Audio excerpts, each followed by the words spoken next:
Daily Reading Plan. Day 5. Matthew 16. The Pharisees and Sadducees came, and testing him, asked him to show them a sign from heaven.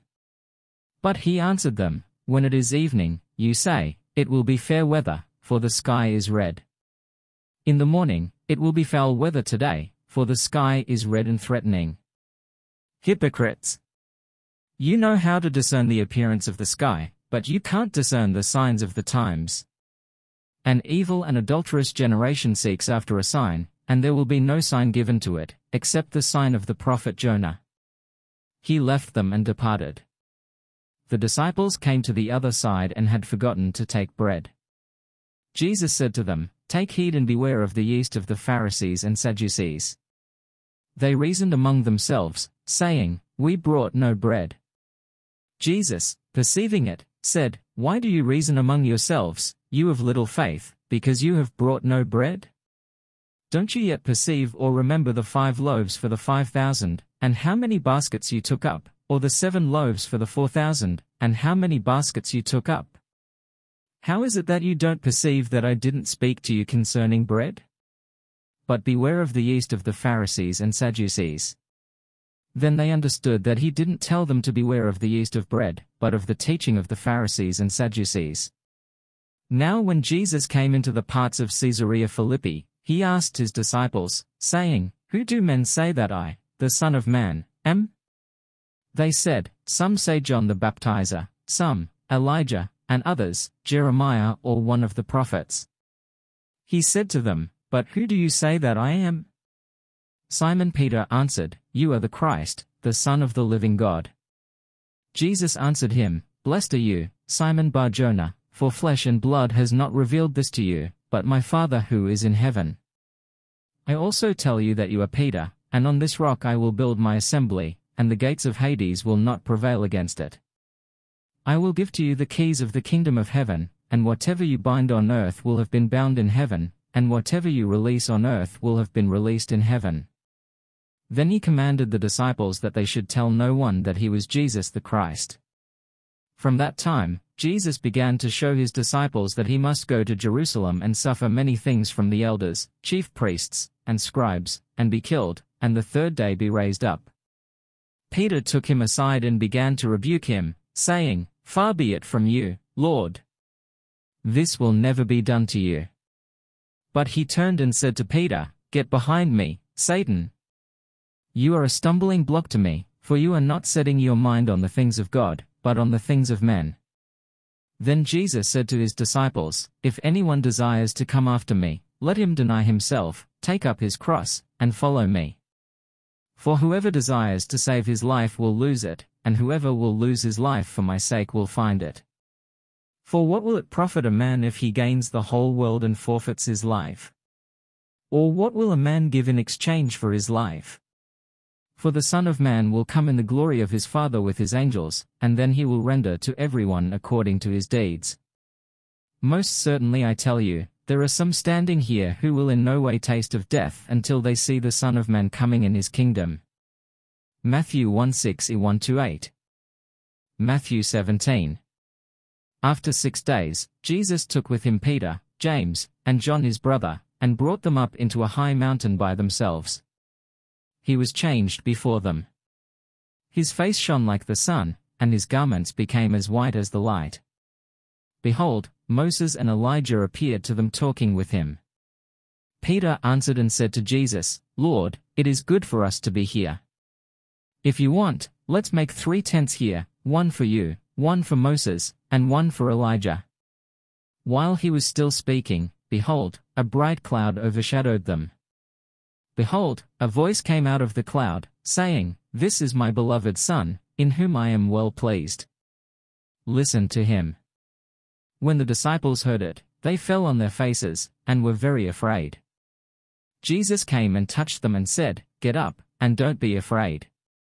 Lifting up their eyes, they saw no one, except Jesus alone. As they were coming down from the mountain, Jesus commanded them, saying, Don't tell anyone what you saw, until the Son of Man has risen from the dead. His disciples asked him, saying, Then why do the scribes say that Elijah must come first? Jesus answered them, Elijah indeed comes first, and will restore all things, but I tell you that Elijah has come already, and they didn't recognize him, but did to him whatever they wanted to. Even so the Son of Man will also suffer by them. Then the disciples understood that he spoke to them of John the Baptizer. When they came to the multitude, a man came to him, kneeling down to him and saying, Lord, have mercy on my son, for he is epileptic and suffers grievously, for he often falls into the fire, and often into the water. So I brought him to your disciples, and they could not cure him.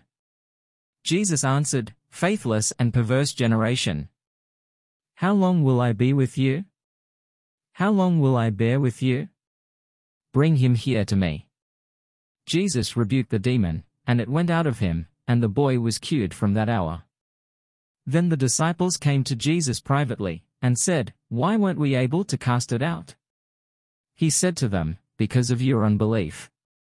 For most certainly I tell you, if you have faith as a grain of mustard seed, you will tell this mountain, Move from here to there, and it will move, and nothing will be impossible for you. But this kind doesn't go out except by prayer and fasting. While they were staying in Galilee, Jesus said to them, The Son of Man is about to be delivered up into the hands of men, and they will kill him, and the third day he will be raised up. They were exceedingly sorry. When they had come to Capernaum, those who collected the didrachma coins came to Peter, and said, Doesn't your teacher pay the didrachma? He said, Yes. When he came into the house, Jesus anticipated him, saying, What do you think, Simon? From whom do the kings of the earth receive toll or tribute? From their children, or from strangers? Peter said to him, From strangers. Jesus said to him, Therefore the children are exempt. But, lest we cause them to stumble, go to the sea, cast a hook, and take up the first fish that comes up. When you have opened its mouth, you will find a stater coin. Take that, and give it to them for me and you. Matthew 1:7 and 1-7. Matthew 18. In that hour the disciples came to Jesus, saying, Who then is greatest in the kingdom of heaven? Jesus called a little child to himself, and set him in the middle of them and said, Most certainly I tell you, unless you turn and become as little children, you will in no way enter into the kingdom of heaven. Whoever therefore humbles himself as this little child is the greatest in the kingdom of heaven. Whoever receives one such little child in my name receives me, but whoever causes one of these little ones who believe in me to stumble, it would be better for him if a huge millstone were hung around his neck and that he were sunk in the depths of the sea. Woe to the world because of occasions of stumbling! For it must be that the occasions come, but woe to that person through whom the occasion comes. If your hand or your foot causes you to stumble, cut it off and cast it from you. It is better for you to enter into life maimed or crippled, rather than having 2 hands or 2 feet to be cast into the eternal fire. If your eye causes you to stumble, pluck it out and cast it from you. It is better for you to enter into life with 1 eye, rather than having 2 eyes to be cast into the Gehenna of fire. See that you don't despise one of these little ones, for I tell you that in heaven their angels always see the face of my Father who is in heaven. For the Son of Man came to save that which was lost. What do you think? If a man has 100 sheep, and one of them goes astray, doesn't he leave the 99, go to the mountains, and seek that which has gone astray? If he finds it, most certainly I tell you, he rejoices over it more than over the 99 which have not gone astray. Even so it is not the will of your Father who is in heaven that one of these little ones should perish. If your brother sins against you, go, show him his fault between you and him alone. If he listens to you, you have gained back your brother. But if he doesn't listen, take 1 or 2 more with you, that at the mouth of 2 or 3 witnesses every word may be established. If he refuses to listen to them, tell it to the assembly. If he refuses to hear the assembly also, let him be to you as a Gentile or a tax collector. Most certainly I tell you, whatever things you bind on earth will have been bound in heaven, and whatever things you release on earth will have been released in heaven. Again, assuredly I tell you, that if 2 of you will agree on earth concerning anything that they will ask, it will be done for them by my Father who is in heaven. For where 2 or 3 are gathered together in my name, there I am in the middle of them." Then Peter came and said to him, "Lord, how often shall my brother sin against me, and I forgive him? Until 7 times?" Jesus said to him, "I don't tell you until 7 times, but until 70 times 7. Therefore the kingdom of heaven is like a certain king who wanted to settle accounts with his servants. When he had begun to settle, one was brought to him who owed him 10,000 talents. But because he couldn't pay, his lord commanded him to be sold, with his wife, his children, and all that he had, and payment to be made. The servant therefore fell down and knelt before him, saying, 'Lord, have patience with me, and I will repay you all.' The lord of that servant, being moved with compassion, released him and forgave him the debt. But that servant went out and found one of his fellow servants who owed him 100 denarii, and he grabbed him and took him by the throat, saying, 'Pay me what you owe.' So his fellow servant fell down at his feet and begged him, saying, 'Have patience with me, and I will repay you.' He would not, but went and cast him into prison until he should pay back that which was due.